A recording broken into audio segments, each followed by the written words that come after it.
네, 반갑습니다. 오늘도 우리 순교회 예배에 오신 여러분들을 환영하고 축복합니다. 네, 오늘 유튜브를 통해서는 예배를 중계하지 못해요. 제가 찬양을 부르면 이 유튜브의 AI가 이게 저작권에 걸리는 문제가 되면 방송을 끊어버려요. 그런데 저희 교회에는 찬양에 대한 저작권을 비용을 지불하고 구했거든요. 그런데 유튜브는 그걸 알지 못하는가 봐요.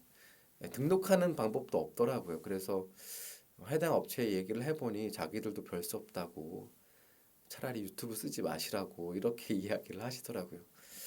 뭐 상관없습니다. 이렇게 함께 할 수 있는 창구가 또 있으니까 페이북을 통해서라도 이렇게 예배 드릴 수 있음이 감사합니다. 어, 제가 좀 감기에 걸려서 목소리도 좋지 않지만 여러분들 여러 가지 상황들을 이해해 주시고 넉넉한 마음으로 양해해 주시면 참 좋겠습니다.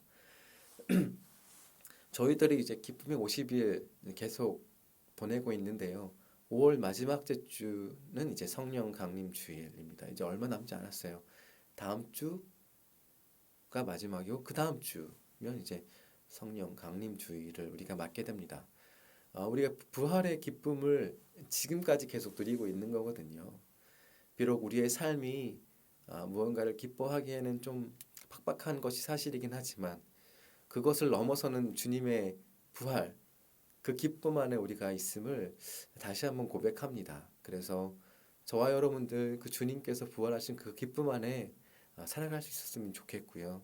그 기쁨이 어떤 우리가 눈에 볼 수 있는 아주 풍성한 기쁨이 아니고 우리가 일생을 살아가는 그 잔잔함 속에서 주님께서 우리와 함께 하심을 깨달아 알아가는 것.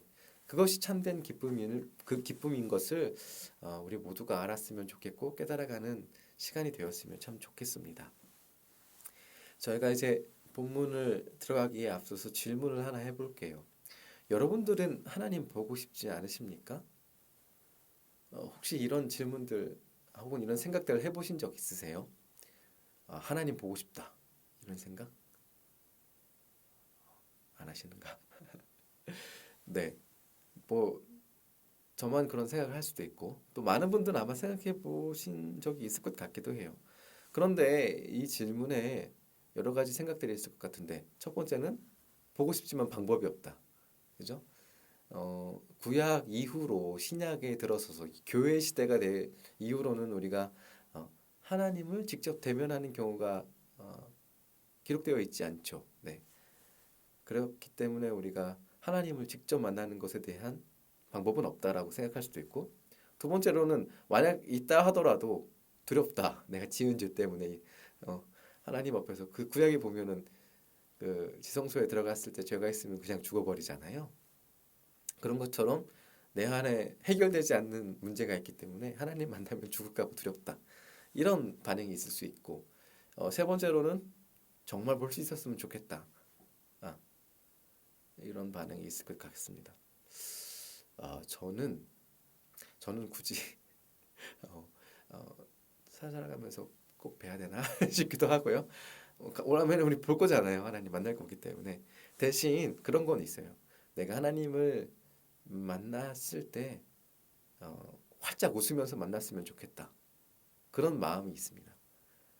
하나님을 그렇게 얼굴과 얼굴을 맞대고 만나게 됐을 때 서로 그런 거 있잖아요. 딱 만났을 때 이렇게 씩 웃을 수 있는 그런 만남이 됐으면 참 좋겠다. 그런 생각은 해보게 되거든요. 그래서 여기서 살 때 잘 살아야겠어요. 예수님 잘 믿어야 할 거고요. 생각해 본 건데 유대인들이 아마 이러지 않았을까 생각이 들어요. 아까 말씀드린 세 가지의 반응들. 하나님은 참 경외스러운 존재이기도 하지만 그들에게 두려운 존재이기도 했을 거고. 하지만 그런 마음들 가장 위에는 그 하나님을 만날 수 있으면 참 어떨까. 흔히 우리가 얘기하는 로망이지 않았을까 그런 생각을 해보게 됩니다. 사실 오늘 본문은 우리가 잘 아는 예수님의 말씀으로 시작한다고 볼 수 있어요. 나는 길이요 진리요 생명이니 나를 통하지 않고는 아버지께로 올 사람이 없다라고 이렇게 말씀을 하세요. 전체적인 배경은 이렇거든요. 예수님께서 이제 제자들을 향해서 이제 세족식기 13장에 있잖아요. 세족식을 하시고 이제 떠날 준비를 하시는 거예요. 떠날 준비를 하시면서 제자들에게 당부의 말씀들을 막 하시는데 이제 이 말씀을 하시는 거죠. 나를 통하지 않고서는 아버지께로 올 자가 없다라고 얘기하는 겁니다. 그랬더니 이제 제자들이 좀 혼란스럽잖아요. 그리고 혼란스러운 마음 가운데 또 그래? 그럼 예수님 통하면 하나님 볼 수 있는 거야? 라는 호기심이 생길 수도 있잖아요. 내가 두려워하고 무서워하지만 또 경외하는 그 하나님이지만 한번 만나볼 수 있으면 참 좋겠다. 여한이 없겠다. 그런 로망. 이런 것들, 이런 호기심이 생기지 않을까요? 그래서 예수님께 대뜸 빌립이 가서 물어보는 거예요. 예수님, 그러면 나 하나님 만나봤으면 좋겠어요. 그럼 여한이 없을 것 같아요. 그럼 예수님 없어도 안 계셔도 저 잘 버티면서 살아갈 수 있을 것 같아요. 라고 예수님께 질문을 딱 해버렸어요. 그랬더니 예수님이 약간 헐 하는 거죠. 뭐야 얘. 여태까지 뭐 들은 거니? 여태까지 나 따라다니면서 도대체 뭘 배운 거야? 도대체 내가 이야기한 거 좀 이해했니? 뭐 이런 반응이 살짝 있어요. 예수님 그 뒤에 말씀들을 보시면 네가 그 오랫동안 나를 쫓아다녔는데 너 이거 이해 못하는 거야? 이런 반응을 보이시는 거죠. 근데 사실 저는 빌립의 반응, 그 질문이 100% 이해가 되긴 하거든요. 많은 설교자들이나 주석에서 이 무지한 빌립, 뭐 어리석은 빌립 이렇게 얘기하는데 저는 100% 동감해요. 예수님께서 나를 통하지 않고는 하나님을 볼 수가 없다니까. 그러면 예수님 통할 테니까 하나님 보여주세요. 이렇게 질문할 수 있잖아요. 근데 예수님은 이제 시기가 그런 시기가 아닌 거잖아요. 이제 예수님께서 십자가에 달리실 날이 얼마 남지 않았고 또 많은 것들을 제자들에게 보여주시고 가르치셨는데 이렇게 반응하는 제자들에게 음, 어떤 인간적인 예수님의 모습이 나타난 걸 수도 있겠다는 생각도 들어요. 만약에 그런 상황이 아니었다면 좀 더 자세하게 아주 좀 더 편안한 상황 가운데 이야기를 하실 수 있을 텐데 그런데 이제 우리가 예수님의 반응을 생각해 볼 때 이 복음서 전반에 또 성경이 전체적으로 이야기하고 있는 그 예수님께서 이 땅에 오심과 또 예수님과 하나님과의 관계를 생각해 볼 수는 있어요. 그리고 이미 또 예수님께서 다 설명하신 것들이잖아요. 그것들을 좀 정리해 보면 이런 거예요. 사실 예수님께서 이 땅에 오셨을 때 어, 하나님의 아들로 오셨지만 철저한 인간으로 오신 거잖아요. 그러니까 신의 영역에 계신 분이 완전한 인간으로 내려오실 때 신의 능력까지 갖고 오신 게 아니란 말이에요. 완전한 인성을 가지고 그러니까 모든 인간이 경험하고 느낄 수 있는 그 모든 것들을 그냥 그대로 가장 낮은 곳으로 오신 거란 말이에요. 그래서 예수님이 이 땅에 오셔서 하신 모든 일, 예수님의 모든 생각, 의지, 이 모든 것들은 다 하나님의 것과 같아요. 성경에서는 계속 그렇게 이야기를 하고 있어요. 왜냐하면 하나님의 계획에 의해서 예수님께서 이 땅에 오신 거잖아요. 태초 이전부터 말씀을 하고 계셨던 예수 그리스도께서 하나님의 마음을 헤아리셔서 이 땅에 오셨단 말이에요. 저는 동의했다라고 표현하기도 하는데 성경의 표현으로 쓰자면 순종하신 거죠. 저는 동의했다고 봐요. 왜냐하면 하나님과 예수님의 그 관계가 이제 그런 관계라고 저는 생각이 들거든요. 삼위일체의 그 의미를 잘 생각해보면 좀 동의가 맞다고 생각이 드는데 어찌됐든 완벽한 동의를 하셨기 때문에 예수님께서 인간의 몸으로 이 땅에 오셔서 하신 모든 것들은 하나님의 생각, 하나님께서 하신 의지와 같을 수밖에 없어요. 그러니 굳이 하나님을 직접 보지 않아도 예수님을 통해서 하나님의 의지, 하나님의 생각, 하나님의 뜻을 알 수가 있는 거죠. 그러면 우리가 바라는 것이 눈으로 보는 거냐라는 질문으로 갈 수밖에 없어요. 네가 하나님을 믿는다라는 것이 보고 싶은 거냐 이렇게 눈으로 그의 마음을 헤아리고 생각을 헤아리고 뜻을 헤아리고 이런 거를 이게 뭐 뺄 수 있는 건 아니겠지만 궁극적인 목적이 눈으로 보는 거냐 이런 질문으로 갈 수밖에 없거든요. 하지만 그렇지는 않잖아요. 우리가 어떤 사랑하는 사람과 관계를 맺을 때 그 사람이 눈에 없어도 그 사람의 마음을 헤아린다고 한다면 또 그 마음을 공유할 수 있다면 우리가 눈에서 보이지 않는다 하더라도 그 사람을 그리워하고 꼭 그 사람이 옆에 있는 것 같은 느낌을 받을 수 있잖아요. 저는 그거와 같다고 생각하거든요. 예수님께서 이 땅에 오셨을 때는 그 예수님과 하나님과의 관계를 통해서 우리와 하나님 관계를 이어주는 촉매제 역할인 거죠. 그 다시 얘기하면 아까 예를 든 것처럼 사랑하는 사람 사이에서의 그 관계를 유지시켜주는 건 사랑이라는 매개체잖아요. 그래서 우리와 하나님을 이어주는 촉매제가 예수 그리스도라면 예수 그리스도 자체가 사랑일 수밖에 없는 거예요. 그 조금 이따가 다시 한번 더 설명드릴게요. 예수님께서 이 땅에 오셔서 행하신 모든 기적과 표적들은 사실은 예수님께서 하나님의 아들이시기 때문에 그 능력을 가지고 내려오셨을 때부터 그 능력을 막 이렇게 충전해서 오신 게 아니라 예수님께서도 하나님의 능력을 힘입어 그 일들을 행하신 거예요. 그리고 예수님께서 끊임없이 기도하시잖아요. 복음서에 보면 쉬지 않고 기도하신단 말이에요. 이게 그 의미라고 저는 생각하거든요. 예수님께서도 사람을 살리시고 죽은 사람을 또 살리시는 그 모든 사역들 가운데 그것이 온전히 예수님께서 가지고 계셨던 능력이 아니라 예수님께서도 하나님의 능력을 힘입어 그 일들을 행하신 거예요. 왜냐하면 그래야만 하나님의 영광이 드러나기 때문이에요. 그건 복음서에서도 계속 이야기하는 것들이고요. 그렇기 때문에 우리들도 제자들도 사도들도 예수님처럼 사람들을 치료하고 죽은 사람들을 살리고 뭐 이런 기적과 표적들을 행할 수 있었던 거예요. 그들에게 능력이 간 것이 아니라 그들이 하나님을 의지했기 때문에 하나님께서 그들을 통하여 하나님의 능력을 흘려보내신 거죠.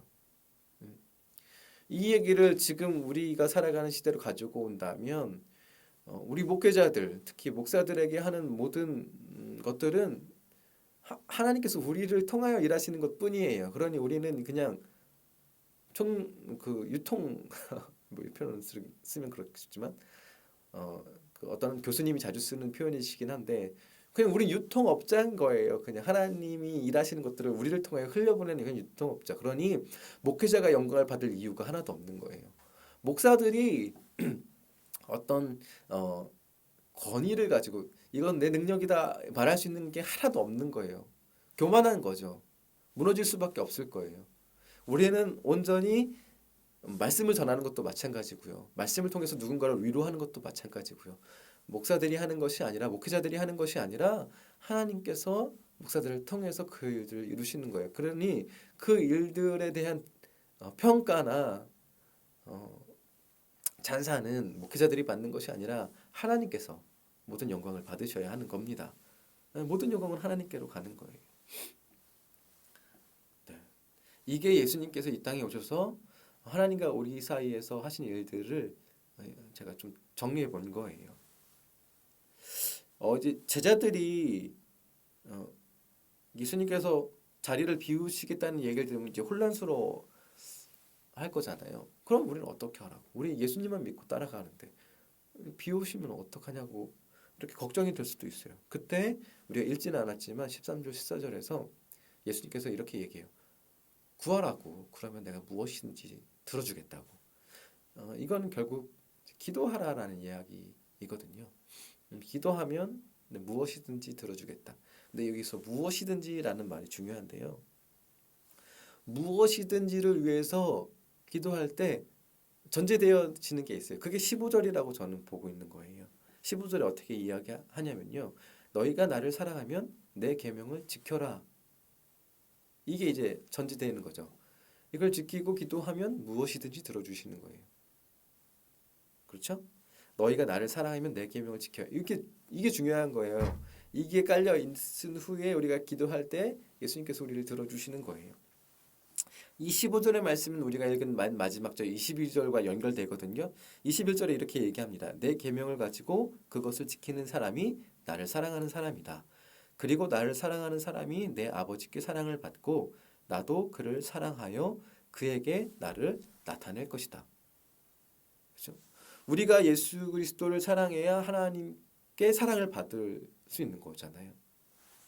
그런데 우리가 예수님을 사랑하는 방법이 계명을 지키는 것이라고 얘기하고 있어요.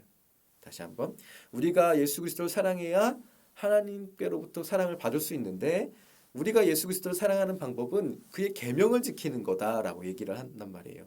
그러면 계명은 뭐냐? 사실 이 계명에 대해서는 15장에 좀 더 자세히 나타나고 있거든요. 설명하고 있는데 그걸 정리해 보면 이거예요. 예수님께서 우리를 사랑하신 것처럼 우리도 서로 사랑하는 것. 이게 그 계명이에요. 새로운 계명. 서로 사랑하는 것. 그런데 어떻게 사랑하냐면 예수님께서 우리를 사랑하신 것처럼 우리를 서로 사랑하는 것이라고 이야기를 하는 거예요. 그러면 그런 거 있잖아요. 아무리 이제 사랑한다 하더라도 눈에서 보이지 않으면 사실 어렵고 힘든 거잖아요. 장거리 연애를 한다거나 이런 때 보면은 되게 힘들어 하잖아요. 요즘이야 뭐 화상 통화가 있긴 하고 영상 통화로 이렇게 막 하긴 하지만 그럼에도 불구하고 마주할 수 없음에 대한 아쉬움이 있단 말이에요. 제자들도 마찬가지예요. 예수님께서 자리를 비우시 알겠어요. 예수님 우리와 늘 함께 하시면 사랑할 수 있을 것 같아요. 그래서 예수님 보면서 우리가 다른 사람들도 사랑할 수 있을 것 같아. 그런데 그 예수님이 자리를 비우신다라는 거예요. 그러니 이 마음에 예수님 자리 비우신다고 어떡하지? 그런데 그거 걱정하지 말라고 예수님 또 말씀하시는 거예요. 다른 보혜사, 또 다른 보혜사. 여기 또 다른 보혜사라고 성경은 설명하잖아요. 그러면 다른 보혜사가 또 있는 거예요. 그렇죠? 보혜사가 있고 지금 또 다른 보혜사를 보내신다고 얘기하잖아요. 그러니까 이 먼저 있던 보혜사는 예수 그리스도예요. 그리고 예수님께서 하나님과 함께 하시기 위해 승천하신 이후에 보내시는 또 다른 보혜사는 오늘 성경에서 이야기하는 것처럼 진리의 영이신 성령님을 이야기를 하고 있는 거예요. 우리가 보혜사라는 이야기를 들었을 때 지금 예수 그리스도도 보혜사라고 말씀드렸고 성령께서도 보혜사라고 제가 말씀드렸어요. 그럼 보혜사는 뭐냐?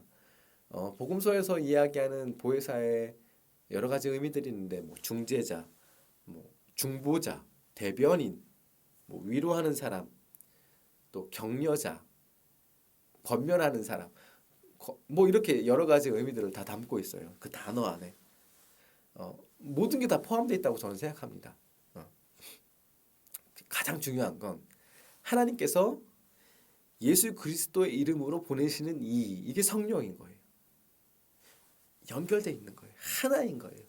하나님께서 예수 그리스도를 통해서 우리에게 보내시는 그렇죠?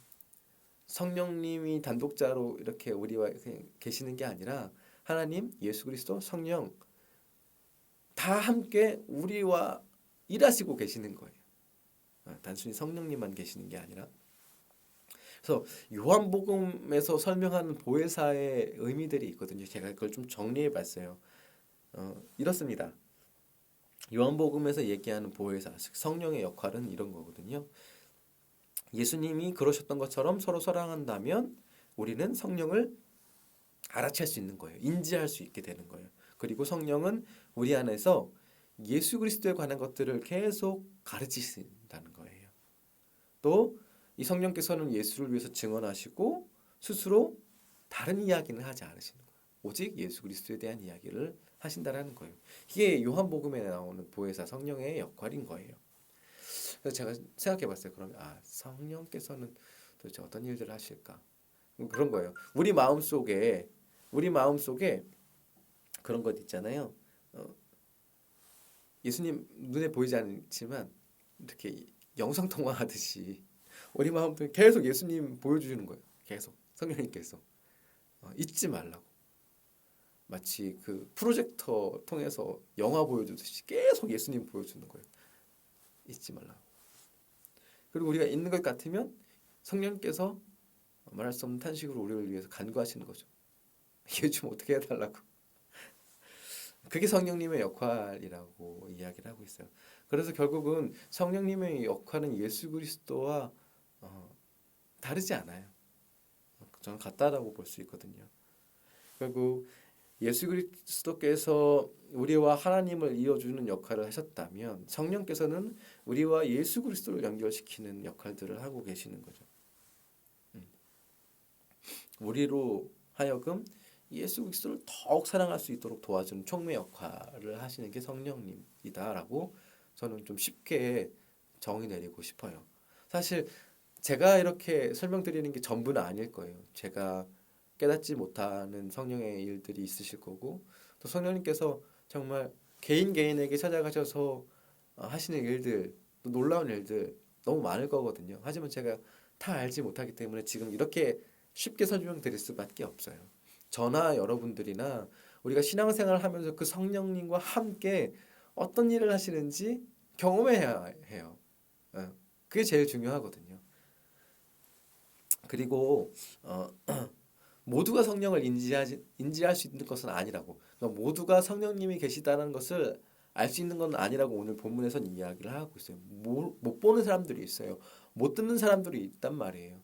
그럼 어떻게 되겠어요? 예수 그리스도를 만날 수 없게 되는 거예요. 성령을 알아볼 수 없으니까. 예수님을 사랑할 수 있는 방법을 잃어버리게 되는 거거든요. 그러니 하나님께 사랑받을 수 없겠죠. 결론적으로는. 네네. 저는 정말 단순하게 설명드리고 있는 겁니다. 예수 그리스도의 계명을 지키는 이들, 예수 그리스도의 사랑을 삶에서 닮아가는 이들에게 성령은 계속 일하고 계시는 거예요. 그 안에서. 그런데 생각해 보면은 굳이 예수님께서 하나님과 계시는 동안, 승천하시는 동안에 보혜사 성령을 우리에게 주신 이유가 뭘까? 이렇게 제 곰곰이 생각해 봤거든요. 만약에 우리 안에 예수님이 주신 성경 말씀이 있잖아요. 우리에게 주신 자연 계시도 있고 그런 것들로 우리가 예수 그리스도를 잊지 않고 예수 그리스도의 계명을 지키며 살아갈 수만 있다면 굳이 성령님 보내시지 않았을 거예요. 그렇죠? 그런데 보내신 이유는 결국 예수 그리스도의 계명을 지키는 것이 정말 어렵기 때문에 보내신 거라고 저는 생각이 들었어요. 우리가 살아가며 예수님께서 우리를 사랑하신 것 같이 우리가 서로 사랑하며 살아가는 것이 너무너무 어려우니까 그게 우리의 힘으로 할 수 없고 예수님 계시지 않는 동안에 우리가 자발적인 힘으로 그것들을 행할 수 없기 때문에 성령님을 보내신 것이 아닐까. 얘네 좀 도와주라고. 서로 사랑하며 살아가는 것 정말 힘든 일이니까 얘네 좀 도와줘서 그렇게 살아갈 수 있도록 좀 힘이 되어 달라고 성령님을 보내신 거라고 저는 생각이 들어요. 서로 사랑하라. 이렇게만 정의 내렸을 때 되게 쉬운 것 같잖아요. 우리 사랑하며 살아가고 있으니까. 우리가 사랑하는 사람들을. 그런데 여기서 고민해 볼 것이 있어요. 우리가 사랑하는 사람들을 사랑하는 것, 이건 그렇게 어렵지 않잖아요. 사랑하는 거니까. 근데 여기서 서로 사랑하라는 이 예수님의 말씀에서 서로의 범위는 어디까지일까? 이거 한번 생각해 봐야 하거든요. 그리고 사랑하라라고 얘기했을 때 여기서 말하는 사랑의 정확한 개념은 뭔가 이걸 또 우리가 알고 있어야 돼요. 그래야 우리가 정확하게 예수님께서 원하시는 계명이 뭔지를 알고 그것을 실천하며 살아갈 수 있을 거거든요. 제가 개인적으로 결론을 좀 내봤어요. 어, 우리가 잘 암송하는 말씀 있잖아요. 요한복음 3장 16절에 보면은 하나님께서 예수님을 이 땅에 보내셔서 우리를 사랑하신 이유는 암송하고 계시죠? 하나님께서 세상을 이처럼 사랑하시기 때문이에요. 세상을 사랑하셨기 때문에.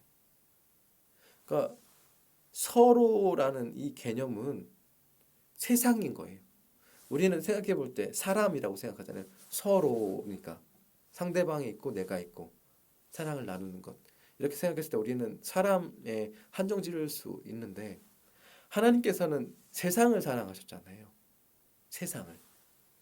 그래서 예수님을 보내셨고 심판당하지 않게 하고 영생을 얻게 하셨단 말이에요. 그러니 예수님께서 우리에게 주신 서로 사랑하라라는 이 범위는 사람에게 국한되어 있지 않고 세상으로 이렇게 넓혀져 있다는 이야기라고 저는 생각이 들었어요. 믿는 사람뿐 아니라 믿지 않은 사람, 또 인간뿐만 아니라 자연까지도 모두 포함하고 있는 거죠. 그렇죠? 이렇게 서로의 범위를 정할 수 있는 거예요. 우리는 되게 좁은 사랑을 하고 있잖아요.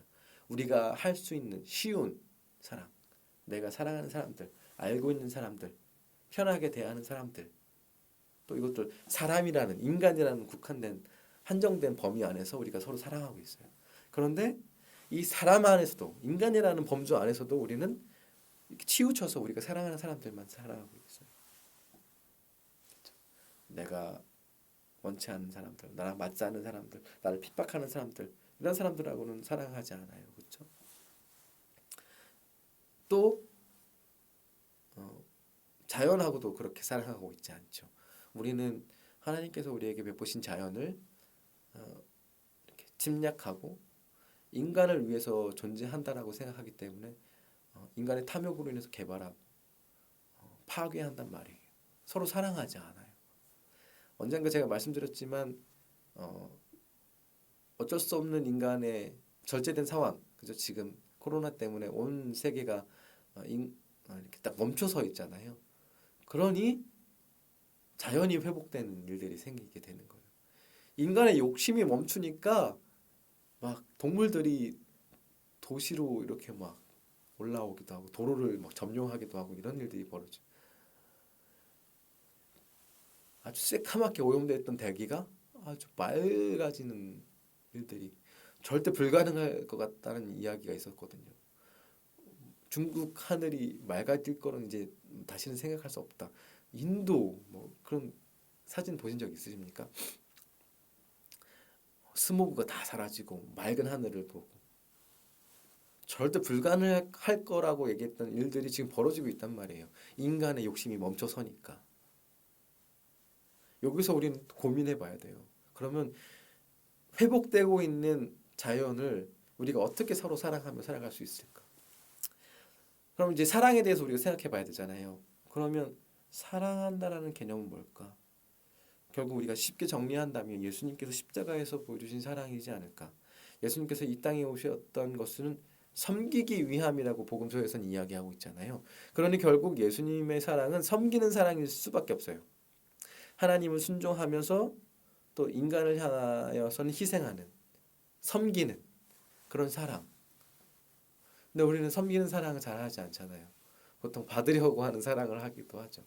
물론 세상에는 정말 우리가 감히 설명할 수 없는 숭고한 희생을 가지고 사랑하며 살아가는 분들이 계십니다. 근데 우리는 그렇지 않죠. 그러니 우리가 생각해 봐요. 우리가 무심코 길을 가다가 꺾는 꽃, 이 꽃과 우리는 어떻게 서로 사랑하며 살아갈 것인가? 또 물질 만능주의 이런 사회에서 우리는 어떻게 서로 사랑하며 살아갈 것인가? 만몬이라고 표현하기도 하죠. 우리가 그런 시대 아래 살아가면서 어떻게 서로 사랑하며 섬기며 살아갈 수 있을까? 이건 우리가 끝까지 고민해 봐야 할 일이고요. 고민해서 답을 얻는 것, 여기서 끝나는 것이 아니라 우리는 그것을 살아내야 해요. 그러니 참 어렵겠죠. 참 어렵다. 우리는 본능적으로 우리 아이들만 봐도 그렇더라고요. 길가에 예쁜 꽃이 있으면 이제 달려가서 꽃 꺾으려고 해요. 인간의 욕심이 본능인 거죠. 어떻게 보면. 그것을 어떻게 우리가 절제하고 서로 사랑하며 살아갈 수 있을까? 결국 우리 힘으로 할 수 없는 일인 것 같아요. 성령께서 우리에게 예수 그리스도의 마음, 예수 그리스도의 사랑을 계속 기억나게 하셔서 우리가 그 힘입어 그렇게 서로 사랑하며 살아갈 수 있지 않을까? 우리가 성령님과 함께 할 때, 우리 심령이 가난할 때에도, 또 우리의 삶이 애통할 때에도, 또 때로는 온유할 때에도, 또 우리가 의를 구할 때, 또 긍휼을 베풀 때, 마음이 청결해질 때, 화평케 할 때, 또 의를 위하여 핍박받을 때에 우리가 그 예수 그리스도를 힘입어 서로 사랑할 수 있지 않을까 그렇게 생각이 듭니다. 그죠? 팔복은 우리가 그렇게 살아야지라고 마음 먹어서 살 수 있는 게 아닌 것 같아요. 성령의 도우심이 있어야만 우리가 그 팔복에 나와 있는 삶의 모습대로 살아갈 수 있지 않을까 그런 생각이 듭니다. 그렇게 할 때 우리가 예수 그리스도를 힘입어서 서로 사랑할 수 있지 않을까. 그 마음을 갖고 온 세상을 사랑할 수 있지 않을까. 우리와 마음이 맞지 않은 사람들을 사랑할 수 있지 않을까. 또 불가능할 것 같지만 원수를 사랑할 수 있지 않을까. 그렇게 생각이 듭니다. 그래서 마지막 질문을 여러분께 드립니다. 여러분들은 지금 서로 사랑하며 살아가고 계십니까? 이 질문에 답을 한번 찾아볼 수 있는 오늘 하루 되었으면 좋겠고요. 그 답을 찾아가시면서 예수 그리스도를 통해서 우리가 기쁨의 날들을 경험하셨으면 좋겠습니다.